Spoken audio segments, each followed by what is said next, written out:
I'm Teague. And I'm Sam. And we are your well-informed girlfriends. Bringing you today's news, gossip, and unsolicited hot takes. Mm-hmm. This week, we're talking about the latest in the Epstein drama, the government shutdown finally ending, and what's next for food stamps. Yes, we are. We're also going to be talking about pennies.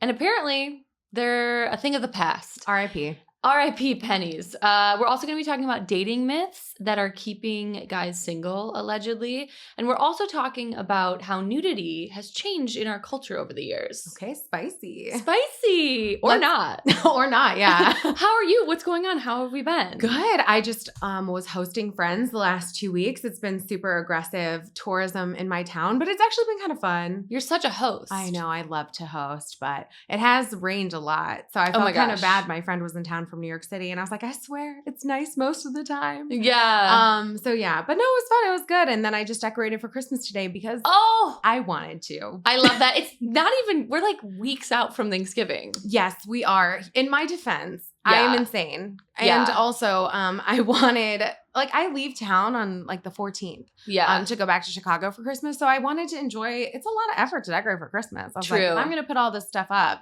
I want to see it for a month. Yeah, that's so true. I'm always kind of conflicted on whether or not I really need to or want to decorate for Christmas because I am a single girly pop who lives alone. So it's like, do I really need to like decorate my entire house for just me? Sometimes I say yes. And I have like a cute white tree that matches my whole like apartment aesthetic. Sure. But I don't know. I think I only want to do it if I'm like hosting parties, which I am kind of advocating for this summer and this year. I'm a big let's throw a party girl. So maybe I should get a tree up and just call it. Oh, for sure. Yeah. I love a Christmas party or a holiday party of any kind. Yeah. I throw one every year. Mm-hmm. And which you obviously know, you come to them. Yeah. And like, I just, even when I was single, I always decorated for Christmas. It just brings me such joy to have a Christmas tree plugged in. Yeah. I'm like not even the most religious person. I just think it's so cheerful and I love the little twinkly lights and I just think it's so nice. So honestly, I'll do it. Even if if I got divorced tomorrow, I would have a tree because I just love it.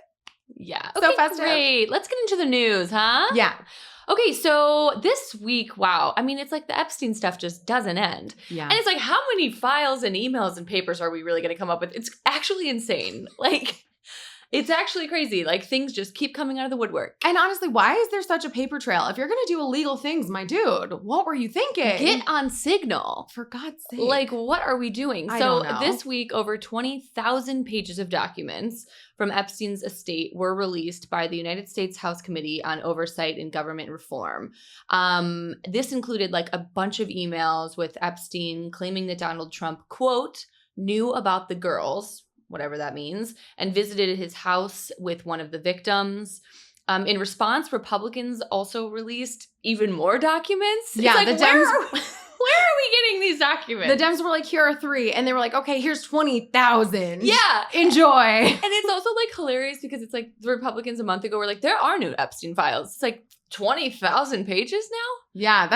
That's a lot more than none, right? Anyways, yeah. And I think the Republicans were doing it, from what I can understand, as a response to be like, no, look, he's not. Look, there's other people referenced and like maybe it's a whole charade, like look through all of them, but like actually they ended up being pretty incriminating. There's several things we learned in these documents. Right. So, I mean, I guess he's still not been exactly accused of wrongdoing, right? Well, I think what they're saying is that he knew about Epstein's travails. Exactly. And so, yeah, basically, I think the emails are kind of just asking the question of what he knew and when, per se. The push for disclosure of all of the documents. I don't know how many more there possibly could be, but there are even more.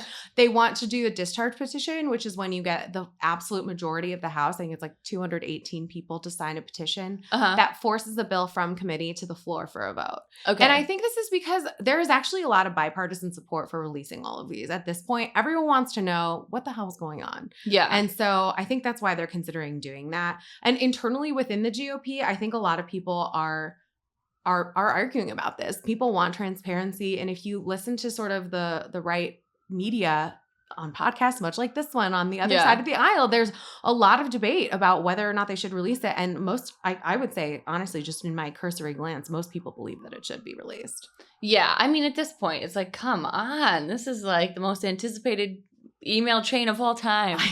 Also, why are you emailing about your sex crimes? It's so insane. And they like try to do it like a little bit encrypted. They'll be like, oh, Bubba, which is something we have to bring up. Oh, yeah. Okay. Who's Bubba? Somehow Bill Clinton got dragged into this week. So allegedly not even allegedly, in these emails, Bill Clinton is actually referenced a lot. And it looks like there was, this relationship, whether it was a friendship or whatever it was with Trump. Bill Clinton, basically in these emails, it was seen that he had accepted flights on planes owned by Jeffrey Epstein in like the early 2000s. And that at least Donald Trump had a social or business relationship with Epstein that kind of went back decades. Right. And then these recently released documents show that his name appears frequently in the Epstein-related material. So Bill Clinton just like pops up a lot. And then there's this thing of Bubba. So there was this email that came from Jeffrey Epstein's brother and was like asking something about like, does Vladimir Putin have pictures of Trump doing something to Bubba? And everyone's asking, who's Bubba? And everybody is saying that Bubba is Bill Clinton. Who knows if that's actually true? It doesn't feel like it's like nothing has like actually been substantiated here, but there's a lot of hoopla about it on the internet. Yeah. And I mean, I think we should mention Jeffrey Epstein's brother has come out and said Bubba was not Clinton. This week. Like, I think 2 days ago. Yeah. But like in the emails, looks like it was referencing Bill Clinton. So I don't know. I have no idea. No reliable public evidence at this point. Right. But exactly. Crazy. There have been a lot of jokes on the internet about it though, for sure. Yeah. So I guess that's like kind of what's going on in the Epstein file thing. It's like, let's just like release them and then like we can move on. I know. I feel like this is really dragged out for years now. And I'm just kind of like, oh my God. And you know what's actually crazy? Like the people, like some of the big people that were involved, that one victim and obviously Epstein himself are just like gone. So like there's like so much speculation and so much just like reading into things and old emails. And, if you like read anything about Epstein, a lot of people say that he was like a pathological liar as well. So it's like, okay, well, how much can you really take what he said seriously in an email as well? It's like, it's very weird thing. So I don't know. For sure. We'll have to see. Okay, what's the next story? Next story. So the longest shutdown in government history for the U.S. is finally over 43 days later. Can you believe? Wow. Congress did pass a short-term funding bill to fund things through January 30th. Okay. So that's after 8 Democrats basically conceded across the aisle. They said that it was hurting too many people and that Republicans weren't going to come to the table to negotiate, so they just ended it, which means that Democrats didn't get that healthcare subsidy they wanted, which means premiums will go up for like tens of millions of Americans unless something changes. And like I said, it's only through January, so we could be back here again in a few months. It's important to note that the Republicans did, quote unquote, promise to talk about healthcare reform. So hopefully they stick with that and that actually happens. But that's... Oh, yeah. They've never lied about anything before. Well, we'll see. Hopefully that there is some sort of discussion, because honestly, like if the healthcare prices go up for everybody, that's going to be that's going to be a huge issue, obviously, across the country. And I actually think people will remember that going into the next election. So that is something to consider. If your healthcare premium suddenly doubled or tripled or something crazy, you're going to remember that when you go to vote for sure. So they'd be SOL a little bit. Yeah. But also, as federal workers are returning to their jobs and getting paid if they kept working throughout this shutdown, airports are going to start slowly unclogging. I had a friend fly this weekend. She said it was fine. She made it safe and sound. And certain programs like SNAP and WIC are funded through 2026, right? Yes, exactly. That is good. Yeah, well, and we should talk about food stamps. Right. Politico did this story this week about how food stamps are back, but millions of people will be losing their benefits permanently pretty soon. So even though the shutdown is over, the GOP's signature tax and spending law is actually poised to kick people off the nation's largest anti-hunger program, which is SNAP. So the one big beautiful bill that was signed into law by Donald Trump on July 4th is what we're referencing. And it's the sweeping tax and spending package. We've talked about it a ton on the pod, but it basically includes multiple provisions affecting the social programs that include SNAP. So the SNAP changes are among kind of the most consequential, and they're definitely going to obviously impact the low income Americans who rely on those benefits. So here are some of the big changes that could be happening and will be happening under SNAP, under the law. So there are going to be these increased work requirements that people have been talking about. So beneficiaries 18 to 64 are now facing a requirement of 80 hours a month of work or equivalent to remain eligible, or show that they are actively applying and like trying to get work, whatever.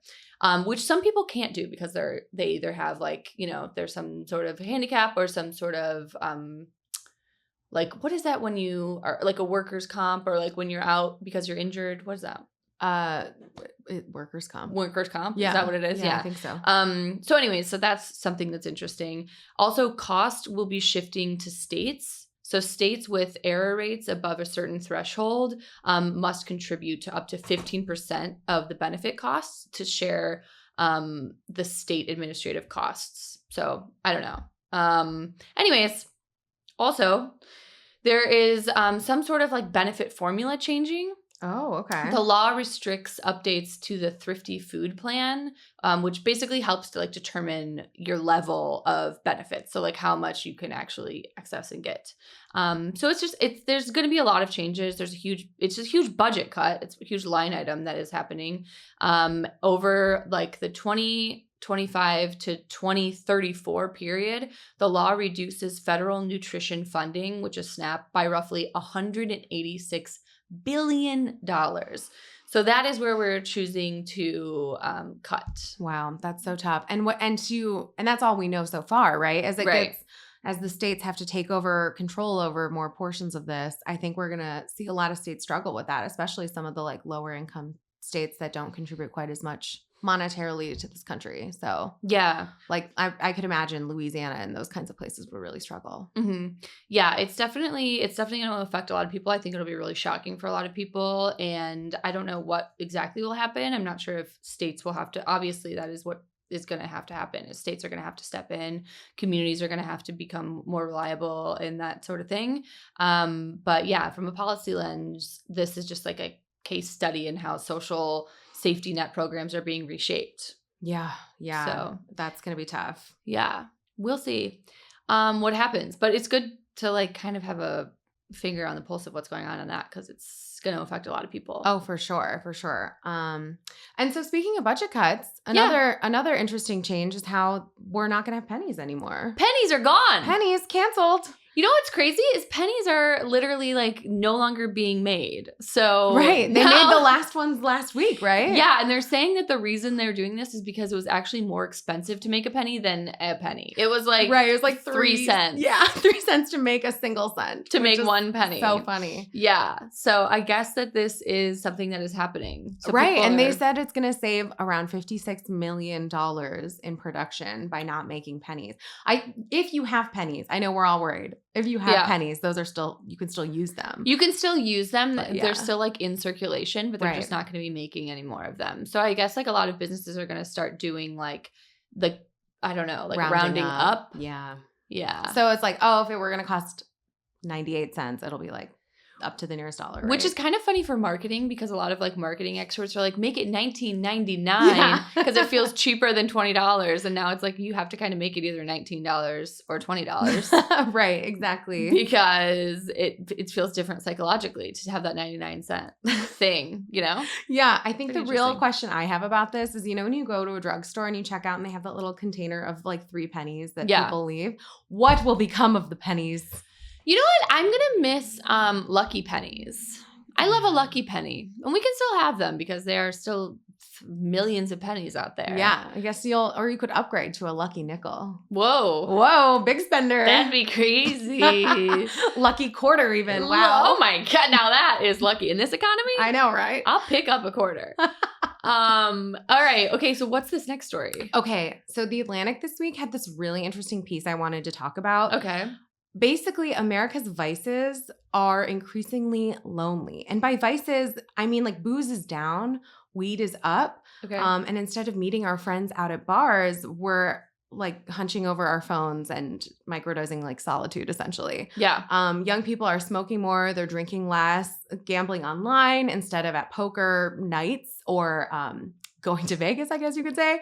And also honestly consuming more porn, which is I hope usually a solo activity. And this author basically had a larger point that for all of our problems and our old vices, drinking excessively and like gambling at poker night with our friends, like at least we were together with human beings. Mm-hmm. Now, we were at a bar or we were at a gambling table or we were flirting with actual human beings. And now today's vices are private and isolated and increasingly algorithm fed to keep you using them, doing them.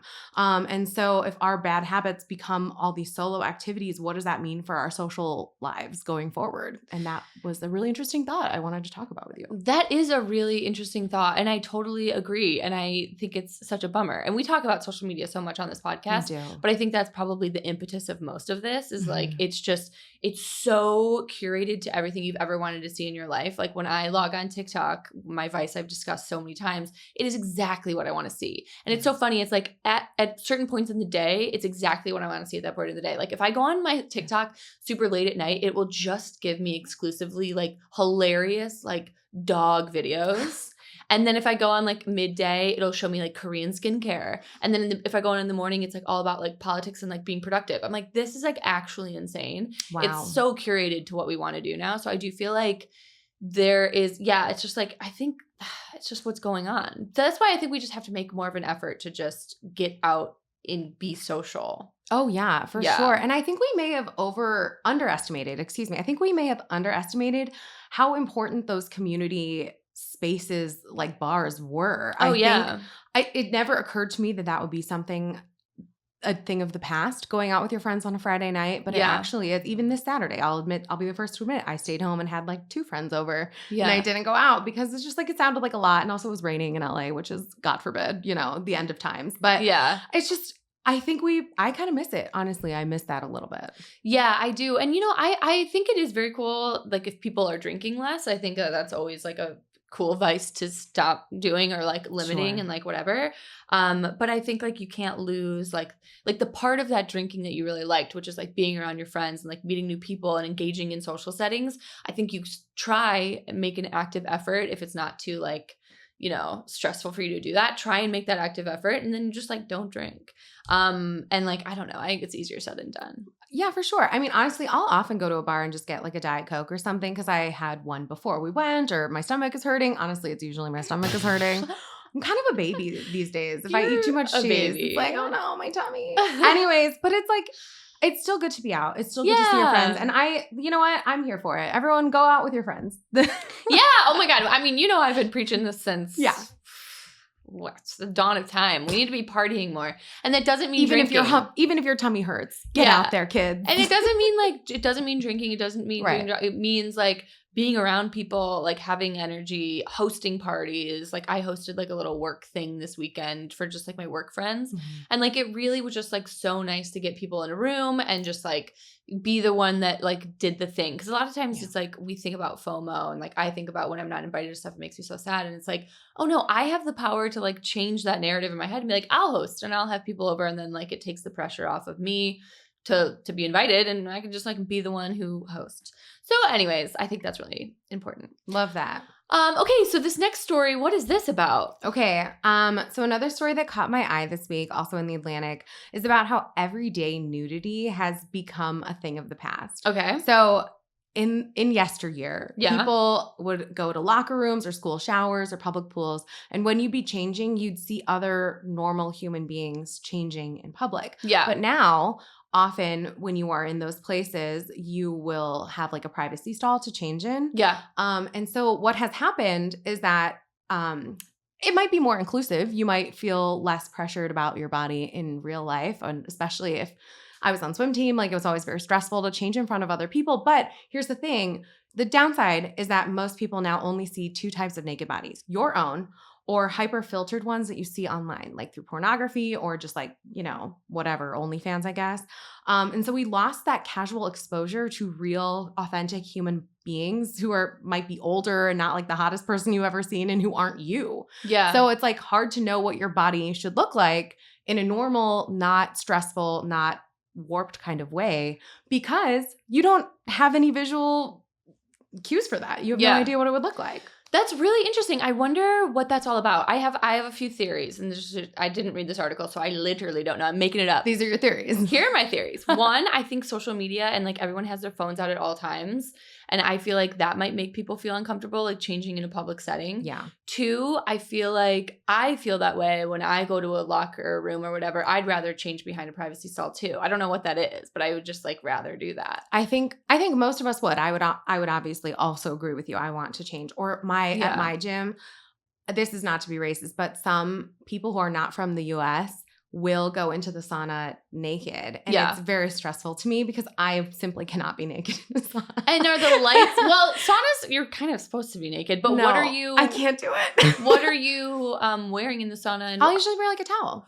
And then riddle me this, are these people, are the lights on in the sauna? Yeah. So you can fully see people. Oh, I can see everything. Okay. Well, hey, maybe and respect to them. I am not applied to, Then they're keeping you. They're keeping me honest. Educated. Okay, but I go to this gym of like hot people. It's very stressful actually. But the point of the story, I think, and what the story said, by the way, is that their theory is that we've made nudity in the States inherently sexual instead of just something that everybody is. Like, everybody is nude at some point. You have to change. You have to shower. Like that's life. It do be like that. But I guess like this piece argues that maybe we're all a little less comfortable in our own skin in public places because of this sort of cultural shift. That is interesting. Yeah. No, I don't know what it is, but I definitely agree that I'm like, I feel not weird, but I would just rather like have a little privacy when I'm changing. Same. And I mean, listen, as a former varsity swimmer, I can tell you that I had come up with a very creative way of changing and not flashing everything at everyone at all times. Yeah. I remember when you got to college. I remember when I got to college and like my roommate and I were like, oh yeah, we have these like little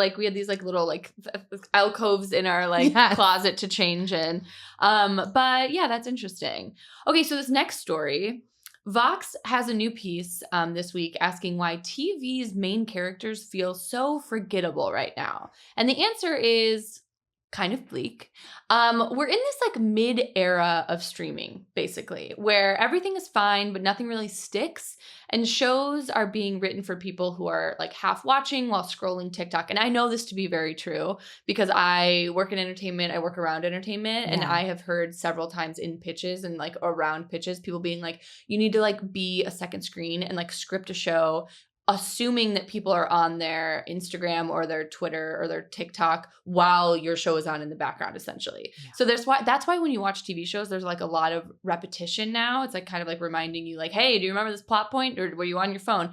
Which sucks if you're like somebody who's like actually engaged in watching a good show because you're like, okay, please stop dumbing it down. Yeah. But that's just like what it is. So anyways, this Vox piece also talked about how reality TV stars and influencers and podcasters have now basically become the new main characters in our culture because they're serving basically constant content and that parasocial drama. So it's kind of like, why would I invest in Carrie Bradshaw's season arc when I could like watch this Real Housewife with real drama and getting divorced, you know, like day in, day out.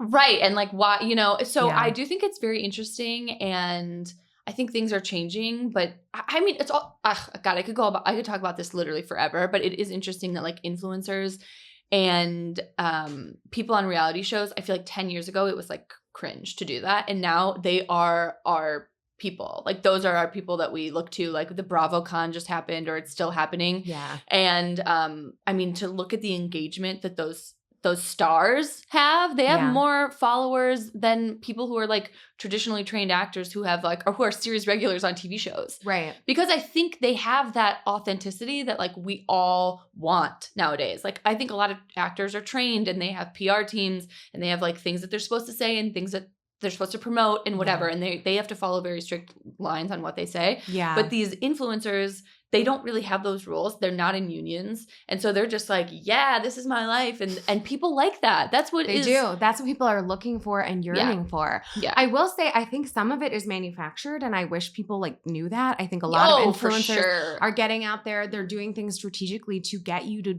engage with them. They're creating controversy to get you to engage with them. Totally. It's like so much of it is actually not real too. It drives me a little bit nuts that people fall for it, but I get it.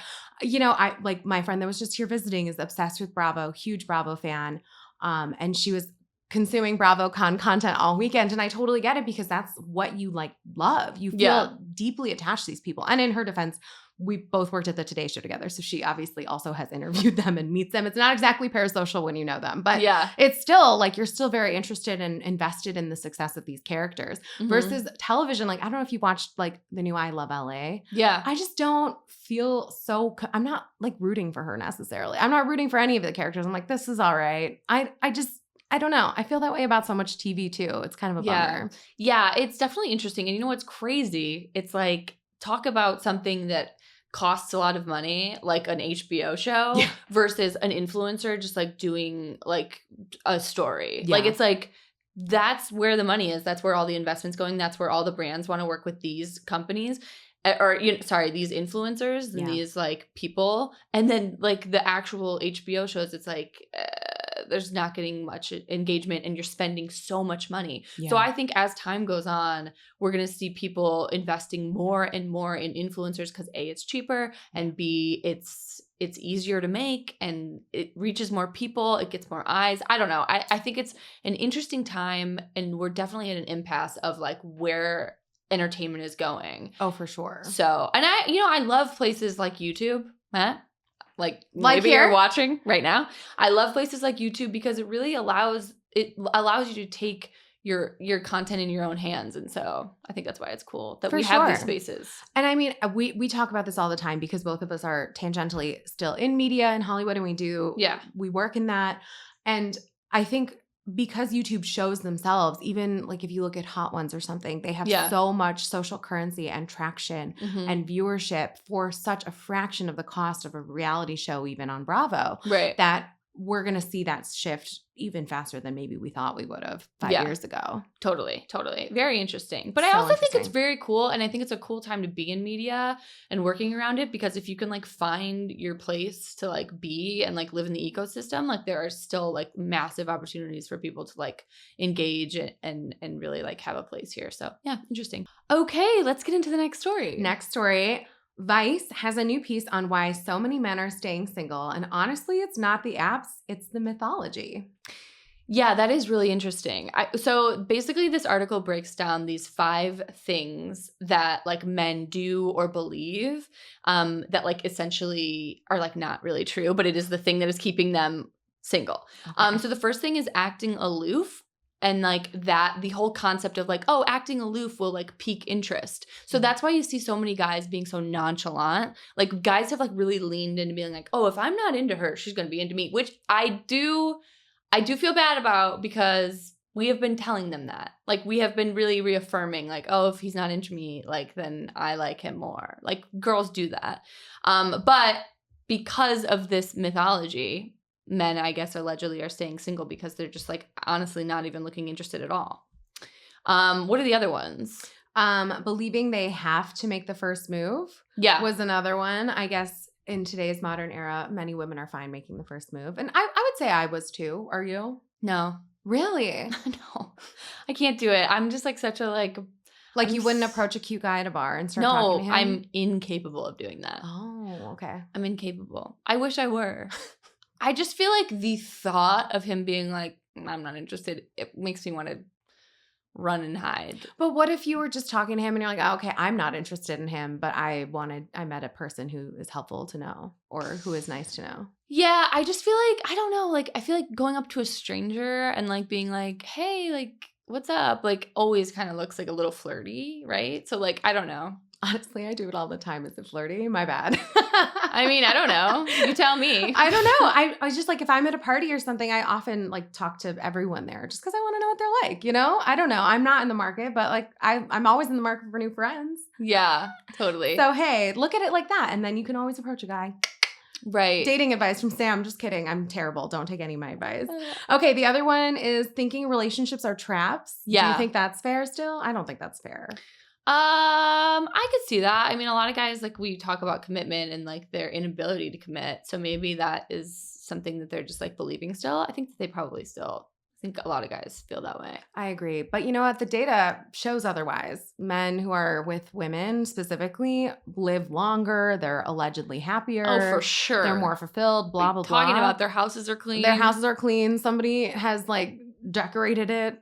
Yeah. No, it's insane. Like, so I'm just saying that clearly I feel like can be disproven pretty easily. Okay, what were some of the other ones? Yeah, so the other ones, the other belief systems that guys are believing that are keeping them single, one of them is showing emotion makes you weak. So like guys are like trying to like be these big tough guys and like can't be, you know, emotional, and I think like that. I think I could see guys believing that. But I think like the cutest thing, the nicest thing is like when a guy is vulnerable, cuz it's like, God, please just like be honest and like just be like open with what is going on. Because like I feel like girls are I'm so quick to be like, I'm not feeling good, like I don't, you know, like whatever, and I can like immediately say how I'm feeling emotionally, but like guys don't do that often. But when a guy does, I'm like, oh, thank God. So that gives me permission to be like very honest too. So I feel like that's nice for sure. Okay, what's the last one? The last one was treating the friend zone like some kind of personal failure. Okay. So I guess men in general I guess no one likes being in the friend zone for sure, but realistically, I think it's not really fair to say that if you're in the friend zone with a girl, that doesn't mean you're always going to be in it. And it also doesn't mean like you can't just be friends with a girl. Just be friends with girls. Yeah, I think this is hard for guys. I don't know. I just feel like a lot of guys, if they're like really friendly with a girl, don't you think there's always like a little bit of like maybe one day? Yeah, I mean, I don't know. You have a lot of guy friends that are very platonic. Super platonic guy friends. And it's never really been a question. So maybe I'm a bad example, but I also think that if you have friends who are girls, for me, I always kind of look at that as a green flag, frankly. I'm like, oh, some other girl has vetted them as a human being and deemed them good enough to stay in their life. Yeah. To me, I'm like, green flag. That's interesting. And sometimes when I know that guys have like good girlfriends, I'm kind of like, what's the story there? Oh, so really? Maybe it's just like based on personal experience. Maybe. Because I'm like, why are you guys talking all the time? Like, what's that about? See, I would be worried if it were a friend who was a girl that he made after you started dating. That's a little bit weirder. No, you're right. That is weirder. But if they were friends just from like high school, like a lot of my guy friends are from high school and college and like are married to other people and it's always been platonic and chill. And so for that, I don't know. I'm like, that's chill, I think. But I agree. Maybe I'm a bad example. I don't know. Never take my advice, y'all. Oh my God. But I also, they were worried it made them less masculine too, being friend zoned. And it like hurts their self-esteem. Right. Yeah, I mean, I guess I could see that. I think being friend zoned by anyone would be a blow to the self-esteem. Yeah, but it's also like if you were friends already, it's like, duh, you're in the friend zone because you guys were already friends. Yeah, you started there and you continue to be there. You're just there still. Okay, well, this was a fun week. Yeah, so much fun. Thank you everyone for listening. Congratulations to the U.S. government for reopening. Wow, we're all party proud of you. Bare minimum, y'all. Woo! A+. All right, see you next time. Bye. Bye.